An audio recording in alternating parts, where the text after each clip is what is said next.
કોટેશ્વરના સુંદર સૂર્યાસ્તને માણ્યા પછી હવે આપણા ફેમિલીની ધમાલ મસ્તીનો કાઉન્ટડાઉન શરૂ થઈ ગયો છે. તો મસ્ત મજાનો કચ્છી ડિનર, ખીચડી, કઢી, શાક, રોટલી, બુંદી, ગાંઠિયા વગેરે જમી તૈયાર થઈને પાછા બધા ગોઠવાઈ ગયા છે આજના સૌથી એક્સાઇટિંગ પ્રોગ્રામ એટલે કે મ્યુઝિકલ હાઉઝી માટે. તો અંજારથી એન્કર રાજ કોડરાણી પણ આવી ગયા છે આપણને બધાને ભક્તિમય હાઉઝી રમાડવા માટે. આજે આપણા અંજારના લય તરીકે આપણા બધા અંજારના તો બધા સારી રીતે પરિચિત છે કે બધાના ભાઈબંધ છે, છોકરાઓ આપણા જે આપણા બધાના તો ભાઈબંધ છે. ખૂબ સુંદર એવો આપણે હાઉઝીનો કાર્યક્રમ આપણે માનીશું. તો આપણે બધા પહેલે પૂજ્ય ખેતરબા દાદાની સ્તુતિ સાથે લઈ અને આપણે આગળ વધીશું.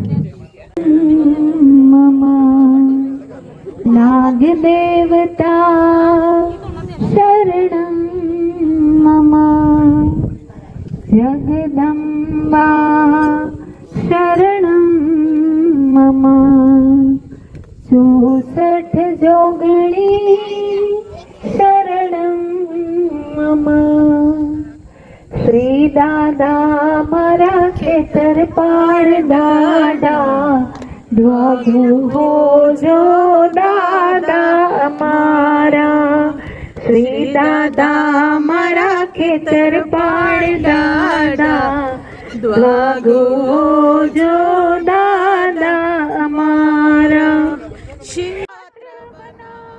સૌથી પહેલા પુષ્પા કાકીએ ખેતરપાળ દાદાની સ્તુતિથી શરૂઆત કરી. ત્યારબાદ ચંદુ કાકાના સન્માનનો દોર શરૂ થયો.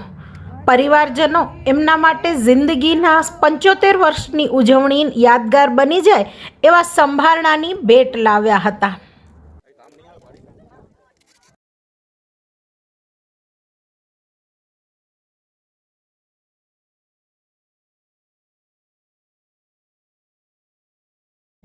માવજી ભીમજી પલાણ પરિવારના દરેક સભ્યોને આપનો નિસ્વાર્થ પ્રેમ, સૌને સાથે લઈને ચાલવાની ભાવના અને પરિવારની એકતા તથા સુખાકારી માટે કરેલા અથાગ પ્રયત્નો ખરેખર વંદનીય છે. એકદમ પ્રાઉડની વાત છે કે આજે હું હોસ્ટ કરી રહ્યો છું એટલે ભક્તિમાં છે આપણે બધા જ ભક્તિની અંદર ભરાઈ જાય ને એવી.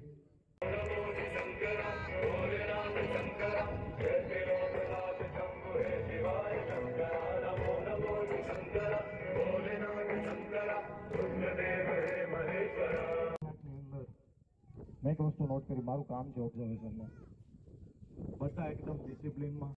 હા, ખરેખર તાળી વગાડવા જેવો છે યાર. એ મારી સામે જ બેઠો હતો, એની મમ્મીએ કીધું કે કઢીને ખીચડી મિક્સ કરીને ખાઈ, કે કઢી ભાવે ને પણ તોય ખાઈ ગયો બિચારો, કેમ કે મમ્મીએ કીધું છે. એટલે 4 થી 94 વર્ષના છોકરાને ભેગું કરવું કોઈ મજાકની વાત નથી, પણ ખરેખર મને આજે બહુ મજા આવે છે.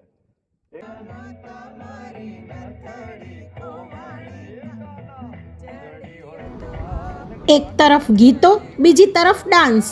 કોઈ સૂરમાં તો કોઈ બસ કોન્ફિડન્સમાં ગાઈ લેતું હતું મારી જેમ. પણ હા, નાના હોય કે મોટા બધા એક જ રિધમમાં ઝૂમી રહ્યા હતા.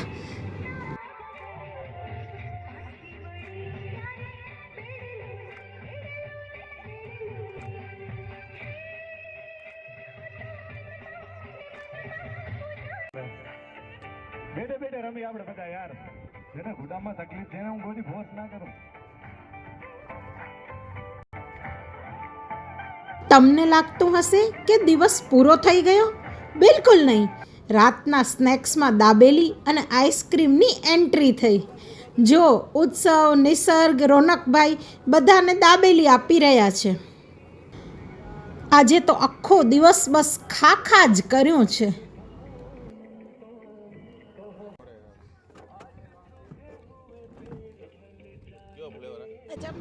દાબેલી અને આઈસ્ક્રીમ ખાધા પછી બધા વધુ જોશમાં આવી ગયા હતા. અને આ જોવો, હવે ભાઈઓ પણ આવી ગયા છે મેદાનમાં.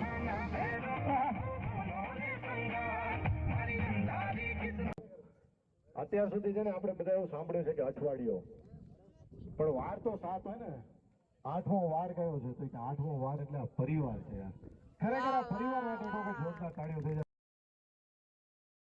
મ્યુઝિકલ હાઉઝીમાં ખૂબ જ ઝૂમ્યા પછી બધા જ વિજેતાઓને ગિફ્ટ્સ આપવામાં આવ્યા અને ત્યારબાદ થયું કેક કટિંગ.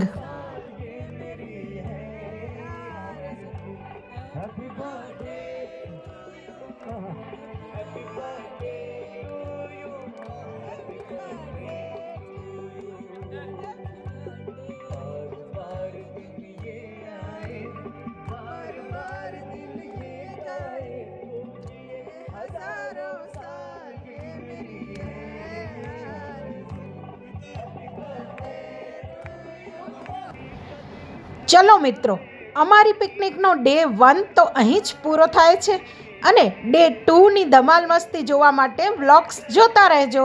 જય જલારામ, જય શ્રી કૃષ્ણ.